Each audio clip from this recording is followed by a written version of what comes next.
Le grand dialogue. Sigi Kafoba. Idawani wa Makara. Le grand dialogue, l'émission de débat du studio Tamani sur votre radio. Chenni Beri. Halud Maundi. Sigi Kafoba. Le grand dialogue.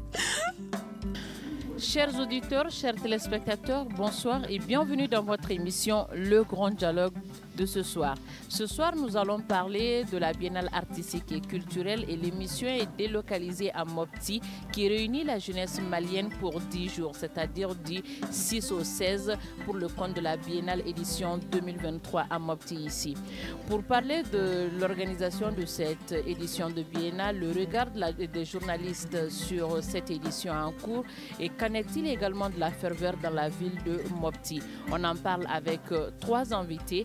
Aliou Badra Diara du journal L'Enquêteur, Hassan Kone du journal NotreNation.com, membre de la commission marketing et communication de cette édition de la Biennale artistique et culturelle Mopti 2023, Kassim Traoré, journaliste qui n'est pas encore arrivé, on l'espère l'avoir d'ici la fin de cette émission. Je suis Mariam Maïga, auditeur, auditrice, bonsoir et bienvenue. Le grand dialogue. La première question, on va la donner à Aliou Badra Diara. La Biennale artistique et culturelle est née après plus de 10 ans d'hibernation, ou on peut dire même qu'après 10 ans d'hibernation, nous revoilà une édition de Biennale artistique et culturelle. Quel est votre regard sur le retour de la Biennale dans le calendrier culturel? Bonjour, chers téléspectateurs.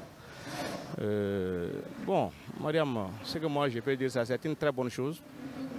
Dans la mesure qu'après 13 ans d'hibernation, si la Biennale artistique et culturelle signe son retour à Mopti ici, c'est une très bonne chose parce que Mopti est une ville carrefour, une ville pratiquement où on trouve toutes les ethnies du Mali. Bon, vous savez bien que ce qu'on appelle cette rencontre culturelle permet ce qu'on appelle le retour, ce qu'on appelle de la paix, le retour de la cohésion, et puis ça permet aussi même de faire revivre la ville de Mopti. Bon, c'est ça quand même, depuis notre arrivée, c'est ça qu'on a constaté parce qu'on parlait beaucoup de choses. Étant à Bamako, il y a beaucoup d'informations sur la ville de Mopti par rapport à la crise, par rapport à l'insécurité. Mais avec la tenue de cette biennale, beaucoup de gens ont compris que Mopti est une ville fréquentable. Et Mopti aussi, il y a beaucoup de potentialités. Et Mopti, aujourd'hui, ça interpelle les autorités de faire tout pour s'occuper de cette ville carrefour. Cette ville culturelle, cette ville qui est pratiquement, qu'on peut l'appeler même le cordon du Mali aujourd'hui. C'est ce message que moi, quand même, avec le retour de la Biennale artistique et culturelle, que je peux dire, Mariam. Hassan Kone, vous êtes journaliste au journal NotreNation.com, mais vous êtes surtout membre de la commission d'organisation de cette édition de Biennale Mopti 2023. Le retour en tant que journaliste culturel, le retour de la Biennale dans l'agenda culturel, quel est votre regard sur ce retour-là?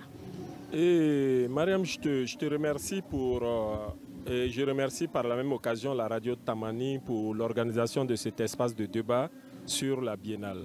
Effectivement, le retour de la Biennale dans le paysage culturel malien est une bonne chose parce que c'était attendu depuis longtemps. Hein. Tantôt on parle de 10 ans, mais en réalité ça fait 13 ans si on enlève l'édition spéciale de 2017.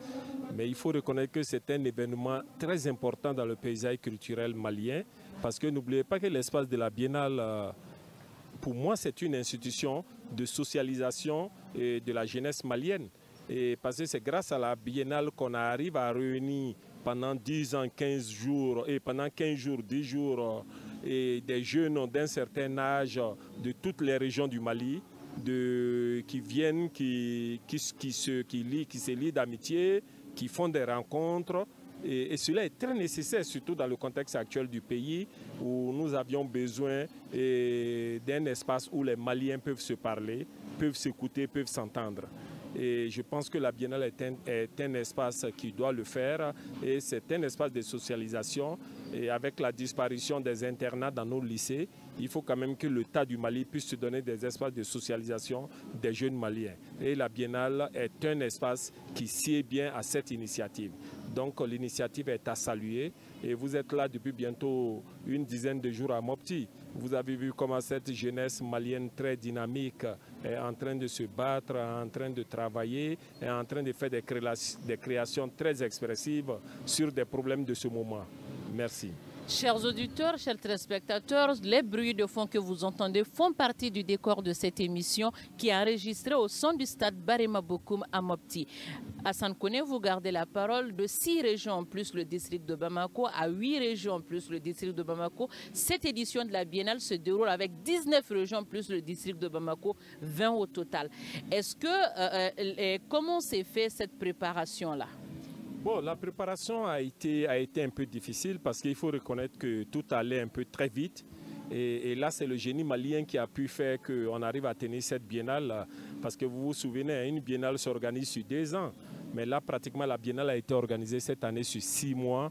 Et il faut le dire, c'est le génie malien qui fait que cette biennale a lieu. Et n'oubliez pas, on avait 8 troupes, mais cette année, on a 20 troupes. Ça veut dire qu'il y a 12 troupes de plus. Donc, vous avez vu, les 2 premières journées ont été très fastidieuses parce que les soirées se sont terminées jusqu'aux environs de 5 heures du matin parce qu'il fallait programmer 3 troupes par jour pour la compétition. Mais n'empêche, et vous avez aussi constaté que les nouvelles régions ont vraiment mouillé les maillots parce qu'on avait énormément peur. On avait cru que les 12 nouvelles régions du pays n'allaient pas pouvoir être à la hauteur de ce défi-là. Mais c'est vraiment à féliciter. Toutes les régions sont arrivées au complet. Elles étaient présentes dans toutes les disciplines et avec des numéros et de niveau acceptable. Et c'est ça le génie créateur du Mali. Et voilà pourquoi ce qu'on appelle la biennale artistique, il faut que le Mali arrive à mettre en place un dispositif institutionnel. Certains conseillent la création d'un secrétariat permanent pour organiser la biennale sur 2 ans, pour éviter certains couacs de l'organisation. En 6 mois, le travail qui a été fait est acceptable.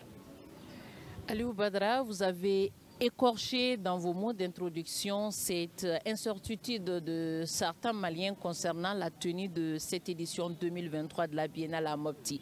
Vous êtes à Mopti, vous vivez cette Biennale également. Quel est votre regard sur le climat et la ferveur de la Biennale dans la ville de Mopti? Ce que moi je peux dire, c'est pas certains Maliens, même je pense que le Premier ministre dans son discours d'ouverture est revenu sur le mot parce que tenir la biennale dans ces conditions, c'était pratiquement incertain. Même le gouvernement, il y a beaucoup de membres du gouvernement n'étaient pas trop sûrs sur ce qu'on appelle la tenue de cette édition. Mais sous le leadership du ministre de la Culture, je pense, M. Andogoli Guindo, il a promis, il a fait. Mais même il y a des autochtones à Mopti ici qui se sont organisés, qui ont fait même des rencontres des autochtones pour dire que ce n'est pas du tout possible, c'est pas du tout tenable de faire une biennale dans ces conditions. Et puis surtout l'accueil par rapport à l'hébergement, tout. Avec la situation sécuritaire, il y a beaucoup de personnes quand même étaient hésitantes par rapport à la tenue de cette édition. Mais il faut reconnaître que c'est une très belle chose parce que tout simplement Moti était dans le coma. Mais avec le retour, je pense que Moti, la venue malienne s'est réveillée. Aujourd'hui, est en train de reprendre pratiquement toutes ses activités. Parce que imaginez-vous, on dit avant la tenue de la biennale, ici, Mopti et Sévaré pouvaient faire 10 à 15, souvent 11 jours sans l'électricité ni d'eau. Bon, dans une zone d'insécurité, vous voyez ce qu'on appelle la conséquence, c'est que ça peut engendrer des gens qui vivent ce qu'on appelle des petits métiers, qui sont trop liés à l'électricité. Vous voyez ce que ça peut créer. Mais aujourd'hui, quand ils ont annoncé la tenue de la biennale, bien vrai que le temps était très court, mais ils ont déployé des moyens. Si vous voyez, même l'autre jour, là, le maire demandait que les groupes électrogènes que l'État a déployés, après la biennale, il demande que ces groupes-là restent. Aujourd'hui, il y a l'électricité, il y a l'eau. Ça, quand même, ça c'est l'intérêt pour la population. Et puis dans la ville, vous-même, vous voyez comment la circulation au niveau des marchés, et puis les spectacles est partout. Et puis ça fait que les gens oublient même que l'insécurité. Ça, les gens oublient aujourd'hui l'insécurité, puis les gens vivent, ils sentent qu'ils sont ce qu'on appelle dans les Mali aussi. Et qu'en est-il du dispositif sécuritaire déployé autour de cette biennale-là? Est-ce qu'on remarque ce dispositif sécuritaire? Ah, Mariam, quand même, ça n'a même pas à demander. Vous voyez même lors de l'ouverture, vous avez vu quand les masques de Dogon étaient en bas, vous avez vu ce qu'on appelle les MIC qui étaient en train de défiler, qui étaient en train de faire des parades. Et puis la ville, la sécurité à Mopti ici, on n'a même pas besoin de poser la question. Quand on n'a même pas posé la question, c'est visible et puis vraiment c'est quelque chose qui est très très efficace parce que depuis le début de cette biennale, pratiquement zéro incident, ce qui fait que la sécurité est assurée. Et puis vous n'oubliez pas qu'il faut que ça dire c'est tout le Mali qui est là parce que les 19 gouverneurs des régions plus le gouverneur du district de Bamako, ils sont tous là. Ils sont tous logés ici, c'est-à-dire qu'ils sont tous pendant au moins 2 semaines. Vous voyez, cela veut dire que ce qu'on appelle la sécurité est maintenue. Et puis les gens, je pense que le mur même de la perle sont brisés aujourd'hui. C'est un peu ça. Alors, Alou Badra, c'est la 4e localisation d'une édition de biennale. Après Ségou en 2005, Mopti en 2008, Sikasso en 2010. On est à Mopti en 2023. Quel est votre regard sur ces délocalisations? Est-ce qu'il y a une amélioration ou c'est toujours le même statu quo? Bon, la délocalisation, comme l'objectif même de la biennale, c'est un peu le vivre ensemble, la cohésion, c'est ce qu'on appelle c'est une rencontre éducative des enfants, un brassage culturel qui permet ce qu'on appelle aux enfants de toutes les régions du Mali de se retrouver, d'être dans une cour qu'on appelle, parce que les cours d'école c'est comme une famille, ils sont ensemble là-bas et ces quotas, ça veut dire créer les contacts, les relations. Bon, c'est à travers ça ce qu'on appelle les gens de Ménaka, les gens de Kidal, ça peut se retrouver avec les gens de Ségou, ça peut se retrouver avec les gens de San, avec les gens de Kaï. Vous voyez, c'est pratiquement l'événement unique qui permet aujourd'hui le brassage culturel, ce qu'on appelle le brassage social de pratiquement de tous les Maliens. Bon, la délocalisation de cet événement, vraiment, la personne, je pense que ça a commencé sous ATT. C'est une bonne chose parce que moi, en 2005, j'étais à Ségou, j'ai vu ce qu'on appelle ce qui s'est passé à Ségou. C'était au début même, qu'on appelle des festivals sur le Niger. Il y a eu beaucoup de retombées. Il y a eu beaucoup de retombées, il y a eu des contacts. Et puis il y a des gens qui se sont familiarisés. J'ai vu ça. Bon, aujourd'hui, si on délocalise à Mopti ici, il y a beaucoup de gens qui n'ont jamais mis pied ici. Mais ça peut être l'occasion, peut-être ils peuvent se marier ici, ils peuvent créer des contacts, ils peuvent retourner ici. Ils peuvent savoir qu'il y a, qu'on appelle au Mali, il y a d'autres villes, il y a d'autres localités. C'est un peu ça l'avantage.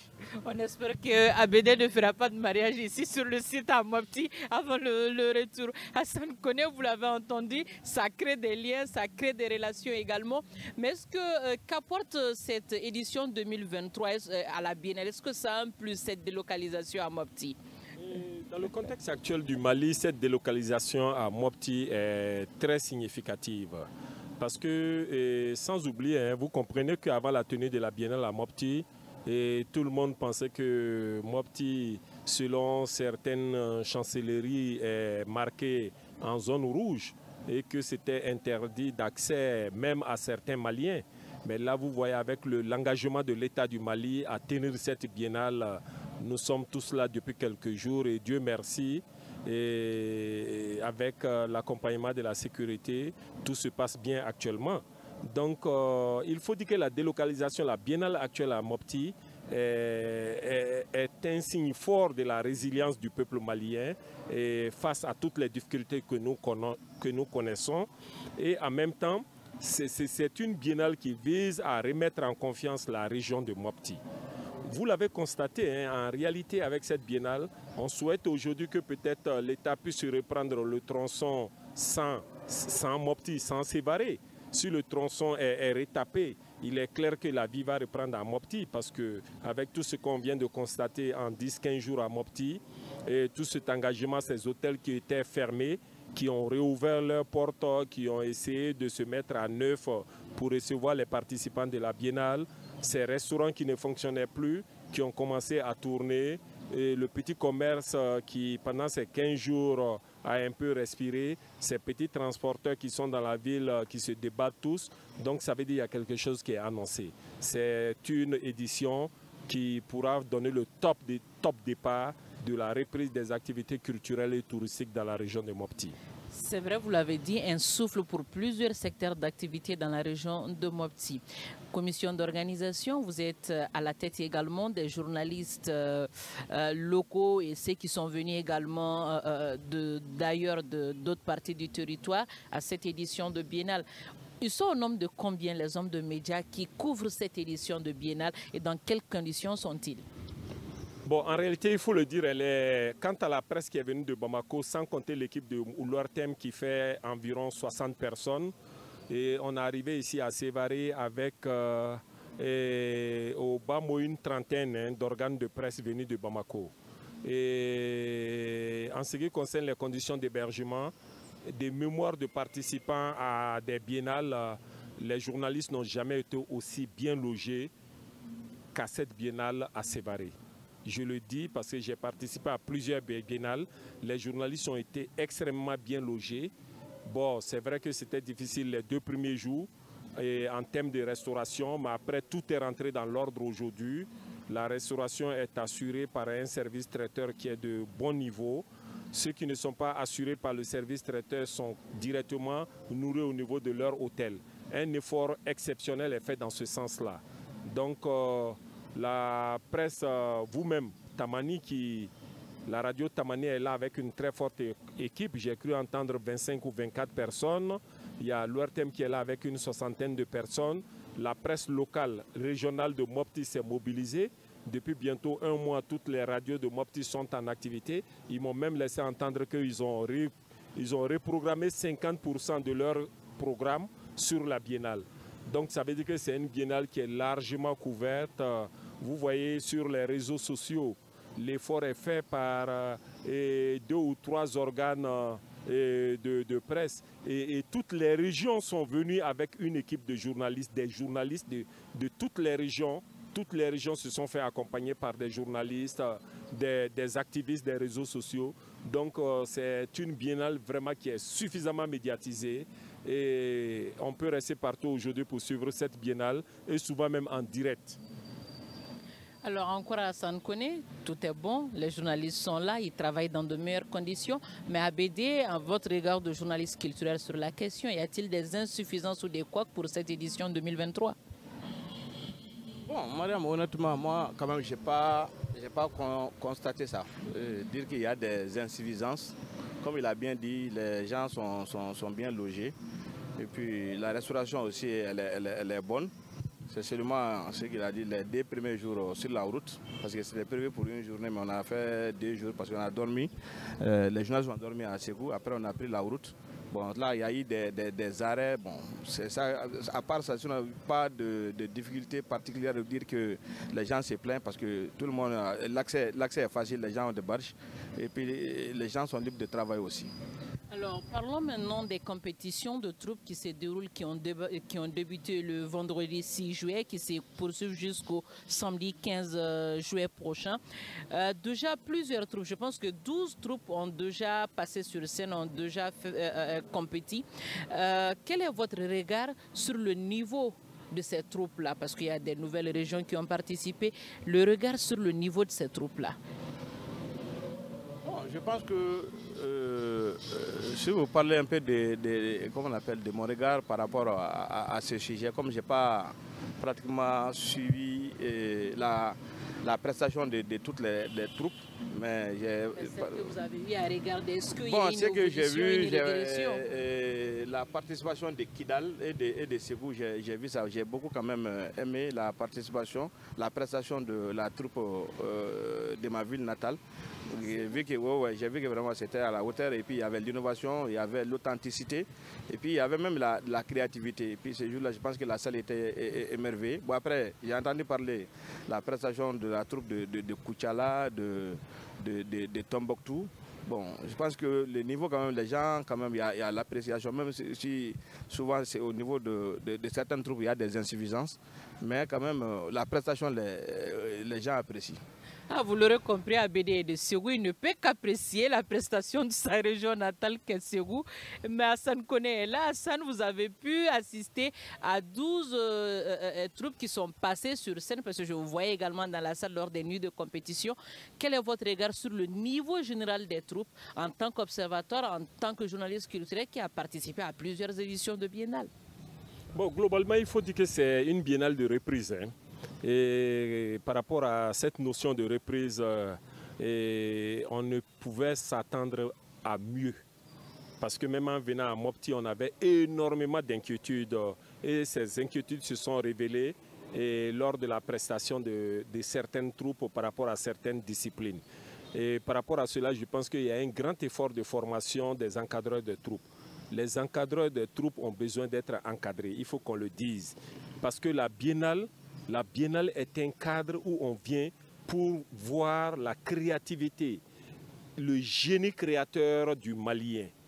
Donc on ne vient pas là pour assister à des reprises, à des rédits, à des spectacles réchauffés. Donc il y a cet effort de créativité qu'il va falloir travailler énormément sur cet aspect pour la prochaine édition. Est-ce que la créativité dont vous parlez, est-ce que ce n'est pas ce manque de créativité qui, pour les directeurs de troupes, est-ce que ce n'est pas dû, par exemple, à cette période d'hibernation où tout était statique dans le pays également? Non, c'est dû à la période d'hibernation, mais ça peut aussi sûrement être dû au temps qu'ils ont eu pour préparer les troupes. Comme je l'ai eu à le dire, une biennale au Mali se prépare sur 2 ans. Il y a des phases au niveau local, des phases au niveau communal, des phases au niveau cercle, des phases au niveau régional, avant d'arriver au niveau national. Mais pour cette biennale qui est pratiquement un peu exceptionnelle, on a pratiquement sauté toute cette phase et on est venu directement au niveau national. Donc cela fait que la sélection à la base a énormément manqué. Donc les troupes ont fait avec un peu et ce qu'ils peuvent faire, quoi. Bon, sans dire que... Mais il faut saluer quand même l'ensemble. Il y a un effort exceptionnel qui a été fait. Surtout, personne ne s'attendait à ce que les nouvelles régions puissent répondre à cette invitation à hauteur de souhait. Mais là, elles sont arrivées avec des troupes qui sont acceptables. Je ne ferai pas comme Abédé. On a vu des troupes qui sont venues avec des jeunes. Et ça, c'est vraiment très encourageant pour la biennale. C'est vrai, certaines troupes sont venues avec des vétérans, continuent de faire jouer des vétérans. Mais il y a des troupes qui sont venues avec des jeunes, pratiquement des jeunes. Et ça, c'est l'avenir de la biennale au Mali. Et c'est ce que moi, je salue. Peut-être on ne pourra pas... Bon, en théâtre, j'ai été énormément déçu parce que je m'attendais à voir beaucoup... Peut-être on dira que j'aime beaucoup le théâtre. Mais là, par rapport au théâtre, je n'ai pas vraiment vu des productions exceptionnelles. Le niveau est vraiment très minimum. Bon, toutes les pièces de théâtre, je n'ai pas encore vu les dernières pièces de théâtre, mais toutes les pièces de théâtre que j'ai vues, pour moi, n'ont pas décollé. Alors, nous allons venir aux disciplines en compétition. Le temps de donner la parole à Abédé. Abédé, Hassan Koné disait tout à l'heure que il y a... Le niveau par rapport au directeur de troupes, ça n'a pas évolué. Il manquait un peu d'innovation également. Mais est-ce que cela n'est pas dû également à la politique gouvernementale? Est-ce qu'il y a assez de structures de formation de nos jours qui permettent de faire une remise de niveau à ces encadreurs de troupes-là? Bon, comme vous l'avez dit, c'est une question de moyens pour moi. Peut-être il y a les génies créateurs maliens, mais souvent il y a des questions de moyens. Si vous voyez le budget même du département de la culture, le budget prévu pour l'organisation de cette biennale, et puis ce que le département a eu comme budget, ça peut beaucoup impacter sur la qualité de la prestation. Parce que des jeunes qui doivent quitter souvent des localités un peu éloignées pour venir jouer, et puis généralement, si en retour ça dit non rien, et puis que c'est des soutiens qu'on appelle des familles, souvent c'est très très difficile. Et puis même si vous voyez par rapport au prix, les montants que moi j'ai vu qu'on doit donner, par exemple le premier prix, c'est-à-dire ça ne veut pas atteindre, pour une région, ça ne veut pas atteindre les 10 millions par rapport à la culture. Je pense que ça c'est des trucs pratiquement insuffisants. Parce que 90 personnes par région qui doivent participer à une compétition nationale, bon, à leur retour, les montants qu'on leur donne, s'ils doivent travailler avec ça sur une année, 2 ans, c'est très insuffisant, souvent très dérisoire. Bon, quand même ça, c'est un peu la remarque. C'est à l'État de déployer des moyens. S'il y a des moyens, ça demande la créativité. Si le moyen est là, je pense qu'il peut faire beaucoup de choses. Mais les moyens, créativité, le prix également peut être, disons, la valeur du prix peut être un facteur pour booster également. Mais j'ai dit, est-ce que par rapport aux infrastructures, par exemple, les écoles de formation également en art et consorts, est-ce qu'il y a assez la politique de vulgarisation? Parce que si je ne me trompe pas, je parle sous le contrôle de Hassan Kone. Les écoles, par exemple, en art, si quelqu'un qui a eu, par exemple, le DF ou le bac à Menaka, il veut faire des études d'art, il est obligé de venir à Bamako pour les faire. La déconcentration de ces choses-là ne peut pas être un plus également pour aider ces régions-là aujourd'hui. C'est pour cela que je parle même du budget du département de la culture. Parce que même au niveau de l'enseignement supérieur, ça c'est des facteurs qu'il faut revoir. Au moins, par exemple, à Mopti ici, on peut créer au moins un institut ou bien une école qui peut encadrer des jeunes en matière ce qu'on appelle tout ce qui est créativité, tout ce qui est culture, ce qu'on appelle les apprendre les bonnes manières, ce qu'on appelle la culture, un peu l'historique et la formation culturelle. Je pense que si ces écoles existent, par exemple à Tombouctou, existent à Kidal, à Ségou, par exemple à Kaï, je pense que c'est un plus. Mais même s'il y a des jeunes talents, il faut aller à l'INA. Quelqu'un qui n'est pas sorti de l'INA, tu peux avoir des talents ici. Mais faute de moyens, ou bien dire que parce qu'il n'y a pas d'école ici, tu ne veux pas aller à Bamako, ou bien tu n'as pas de trucs, ça cause énormément de problèmes. Mais quand même, il faut mettre la culture en avant, il faut mettre les moyens. L'État doit au moins essayer de revoir ce côté, augmenter le budget, ce qu'on appelle le département de la culture pour aider les jeunes. Hassan Kone, vous avez tantôt parlé des disciplines. Je pense que pour cette édition de Biennale, il y a 7 disciplines. Le solo de chant, la danse traditionnelle, l'orchestre moderne, l'ensemble instrumental, le ballet à thème. Je pense que le théâtre également, la danse traditionnelle, voilà les 7 disciplines. Mais est-ce qu'il y a eu, depuis que la Biennale a commencé, nous voyons ces 7 disciplines-là. Est-ce qu'il n'y a pas à changer aujourd'hui? Le monde évolue également. Ces disciplines, il n'y a pas quelque chose à changer dans ces disciplines-là aujourd'hui que nous voyons? Oui, en réalité, vous posez une question essentielle sur laquelle nous sommes tous en train de réfléchir depuis un certain temps. Est-ce qu'il faut continuer à organiser la Biennale dans ce format comme on le fait depuis sa date de création dans les années 60? Vous dites que le monde a effectivement évolué. Donc il y a un travail de fond, un travail de réflexion à conduire aujourd'hui par les autorités chargées de la promotion de la culture au Mali pour que la Biennale soit beaucoup plus adaptée au contexte actuel du pays. Qu'est-ce à dire? Le Mali est un pays avec un patrimoine culturel très riche. Et la Biennale doit être un cadre où on doit aller puiser dans ce patrimoine culturel très riche pour faire des produits culturels innovants, créateurs et très inventifs. Donc il y a ce travail de fond qui doit être conduit aujourd'hui au Mali. Et il faut le faire. Donc la Biennale doit effectivement changer de format. Je suis entièrement d'accord, mais comment le faire? Comment le faire? J'allais en venir. Comment le faire? Comment y parvenir? Bon, aujourd'hui, je pense que, par exemple, on ne changera pas quelque chose dans une discipline comme on appelle le théâtre. Mais il va falloir simplement que les pièces de théâtre soient de grande qualité. Et pour avoir une pièce de théâtre de grande qualité, il faut avoir des metteurs en scène de grande qualité, des comédiens de grande qualité. Et pour avoir des metteurs en scène de grande qualité, même des scénaristes et ceux qui font les textes des théâtres. Mais pour tout cela, il faut vraiment la formation. Et il faut la formation. Et je reviens à ta question de centre de formation. Aujourd'hui, on a l'INA et on a le conservatoire. Ce qui est intéressant, et le ministère de la Culture est en train de travailler là-dessus, je pense qu'ils avaient voulu créer 3 pôles de formation à travers le Mali, à l'instar de l'INA.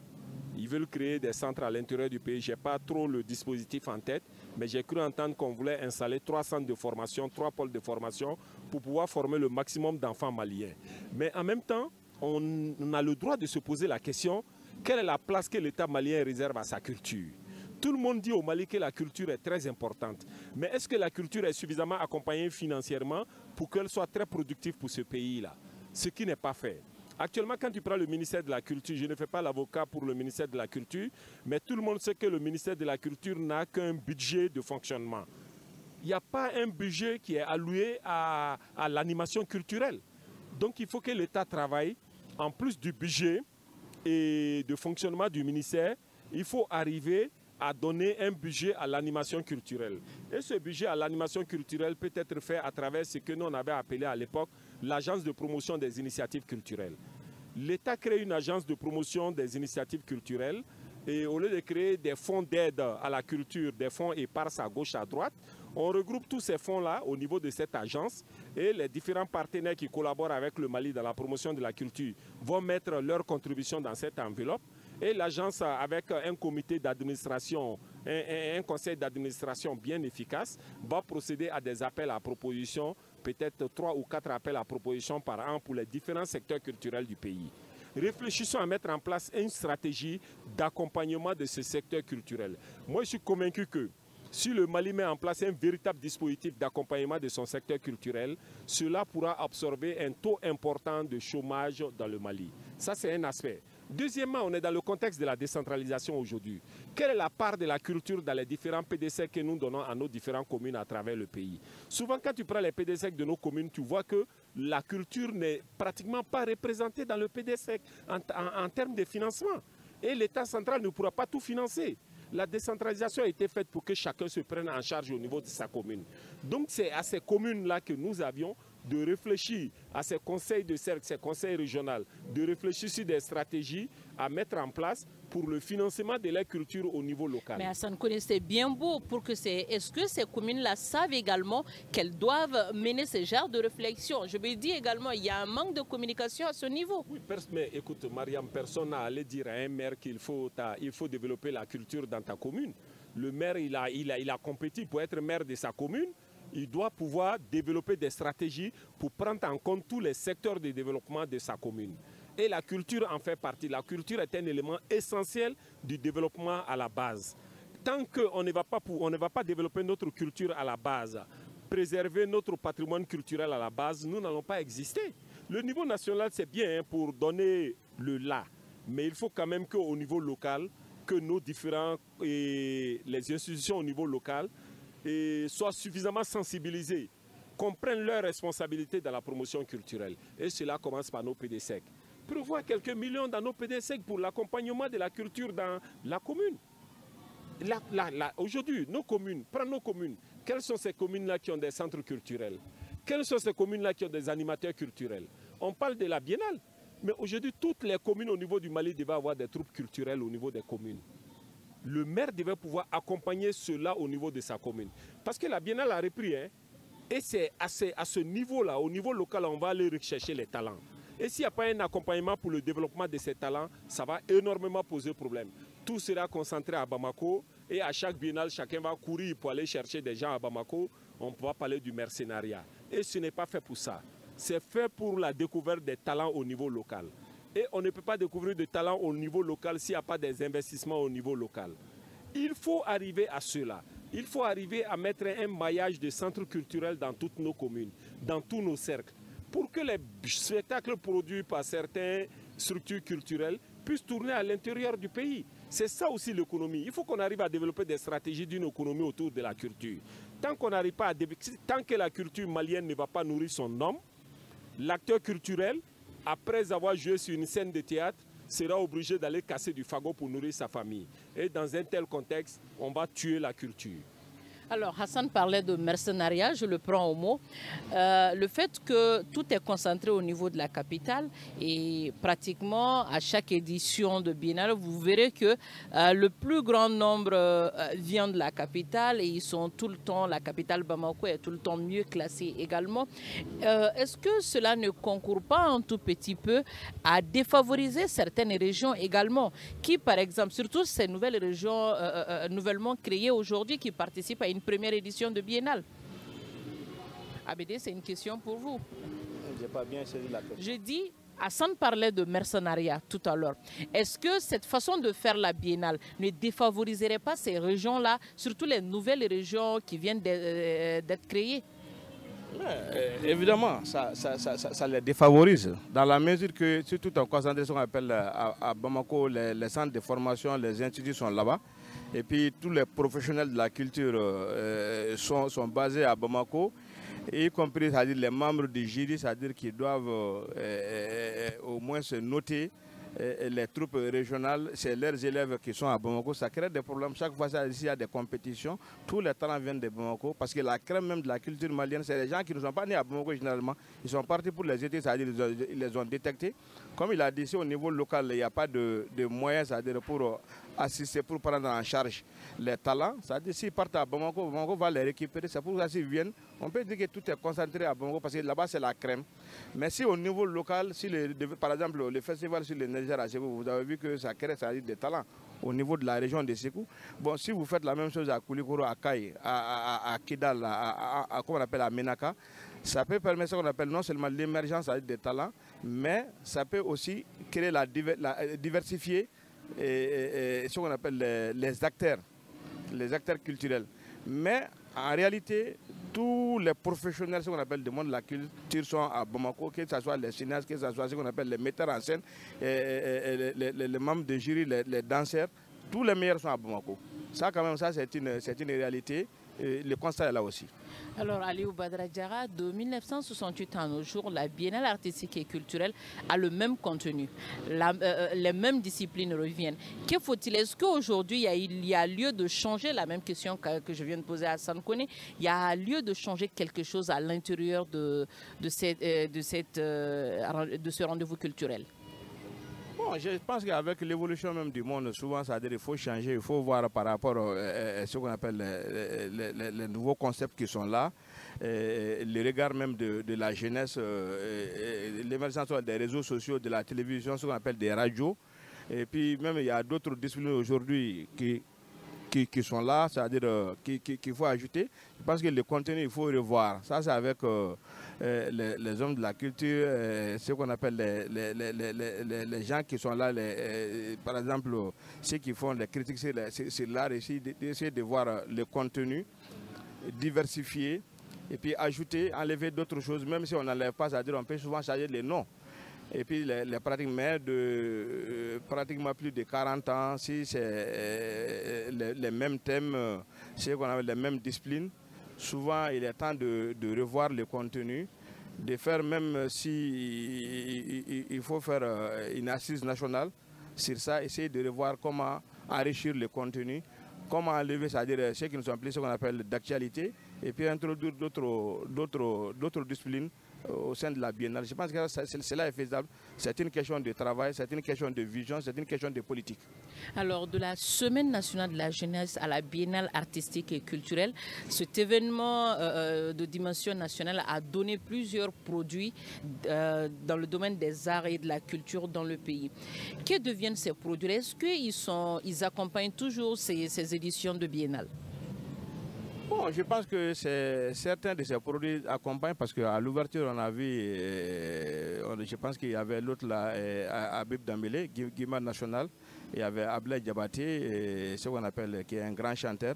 Ces produits étaient là. Je pense qu'au niveau des régions, les Nawa et autres, là, je pense que les gens qui accompagnent des troupes. Comme la Biennale était en hibernation, avec la reprise, il y a beaucoup de ces gens-là qui peuvent retourner dans leur localité et accompagner ce qu'on appelle des talents. Bon, souvent même, je pense qu'après la Biennale, souvent il faut confier les jeunes en herbe, c'est-à-dire les talents qu'on peut détecter, les confier à ces gens-là. Parce que c'est une école de formation. Des gens qui sont passés par là, s'il y a des jeunes talents détectés, on peut c'est-à-dire les confier. Mais pour moi, je pense que il y a beaucoup de ces artistes-là qui sont aujourd'hui vivants, qui sont en activité, qui accompagnent. Mais souvent, les jeunes sont pressés. Sinon, si les jeunes se rapprochent à d'eux, je pense qu'ils peuvent leur donner beaucoup de conseils, ils peuvent les apprendre, ils peuvent les orienter. Je vous pose la même question à Hassan Koné. Que deviennent les produits des anciennes éditions de Biennale? Oui, mais les produits des anciennes éditions de Biennale sont les véritables ambassadeurs du Mali à l'international aujourd'hui. L'évidence pourrait jouer ce rôle d'ambassadeur. Ils sont mis en évidence dans la Biennale parce que ça se faisait lors des éditions passées, mais malheureusement à Mopti, on ne l'a pas suffisamment vu.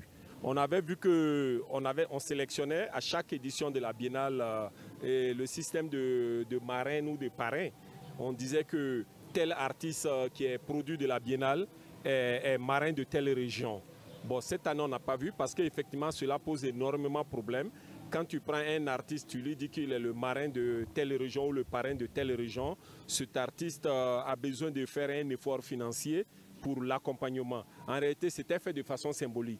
Mais vous connaissez dans quel monde on est. Aujourd'hui, on est dans un monde où c'est l'espèce trébuchante et sonnante qui compte. Donc, quand tu es marin, tu es obligé de donner quelque chose. Ou bien quand tu es parrain, tu es obligé de donner quelque chose. Et il se trouve que souvent, les artistes n'ont pas suffisamment de moyens pour faire face à de telles dépenses. Le problème s'est effectivement posé cette année. Certains ont dit qu'on va continuer avec le système de marraine et de parrain. Parce qu'il y a des marins qui, dans les coulisses, ont dit que les éditions passées, et ni Mohamed Diatri sera celui qui n'a pas eu quelqu'un pour te donner quelque chose pour aider ta troupe, ça créait des problèmes. Donc tout ça, c'est des réflexions. Comment faire pour que les véritables produits de la Biennale puissent accompagner l'organisation de la Biennale à travers les différentes régions du Mali. C'est une réflexion à ouvrir. C'est la même réflexion à ouvrir. Je ne crois pas que les disciplines de la Biennale posent problème. Ce qui pose problème dans ces disciplines, c'est l'absence de créativité. Parce que tu ne vas pas changer le théâtre, mais tu dois être innovant pour nous présenter un spectacle de qualité dans le théâtre. Tu ne vas pas changer un chœur. Un chœur, ce n'est rien d'autre, c'est une chorale.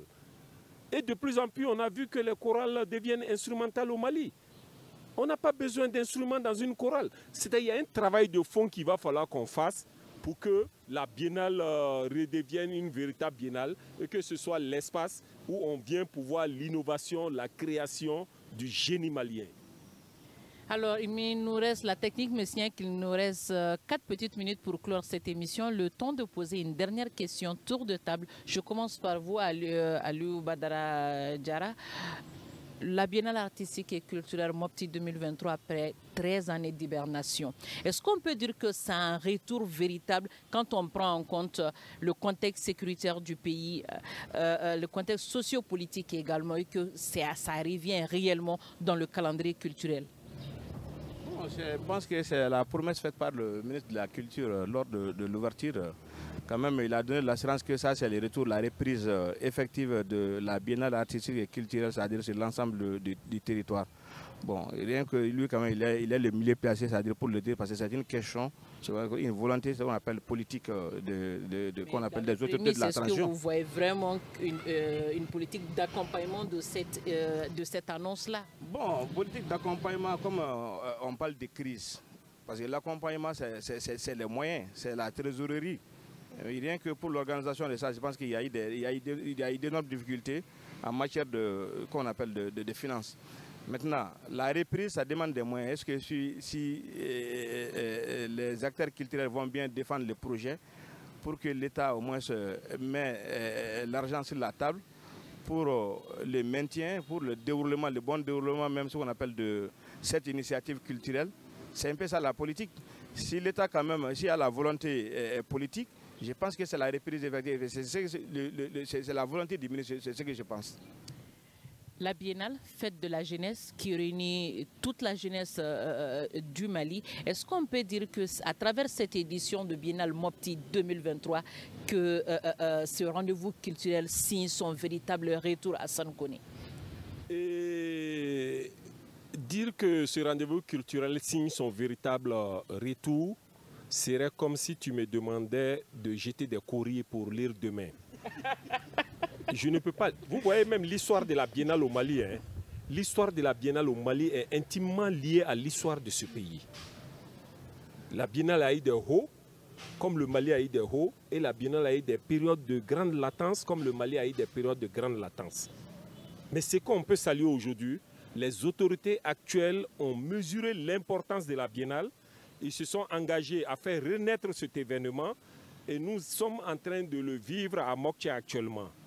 Nous souhaitons que les autorités actuelles et même les autorités futures de ce pays-là prennent en compte cet événement qui reste un événement très important dans la socialisation du Malien. Donc c'est très important. Ils ont quand même lancé, ils ont donné le ton. On espère qu'eux, ils pourront continuer. Et ceux qui viendront après eux vont continuer l'organisation de la Biennale chaque 2 ans au Mali et dans une région malienne. C'est souhaitable. On pourrait résumer que ce que Hassan Koné vient de dire. Ainsi prend fin cette émission du Grand Dialogue qui s'est déroulée au sein du stade Barema Bokoum de Mopti. Et chers auditeurs, chers téléspectateurs, pendant 10 jours, l'équipe de Studio Tamani est à Mopti. Nous sommes vos yeux et vos oreilles pour vous faire vivre cette édition de Biennale Mopti 2023. Et pendant 10 jours, la ville de Mopti, la Venise malienne, est la capitale de la jeunesse malienne. Les jeunes du Mali vivent entre eux en parfaite symbiose et la cohésion sociale, le vivre ensemble est d'actualité. Grand merci à nos invités, tous les journalistes, Aliou Badra Djara du journal L'Enquêteur, Hassan Koné du journal NotreNation.com. On aurait bien voulu avoir le journaliste Kassim Koné, Kassim Traoré, il y a deux Koné. On aurait bien voulu avoir Kassim Traoré, mais qui connaît Mopti également. Des journalistes sont très sollicités pour la couverture de cette édition. Il n'a pas pu effectuer le déplacement. Grand merci à vous et on se donne un rendez-vous à la prochaine.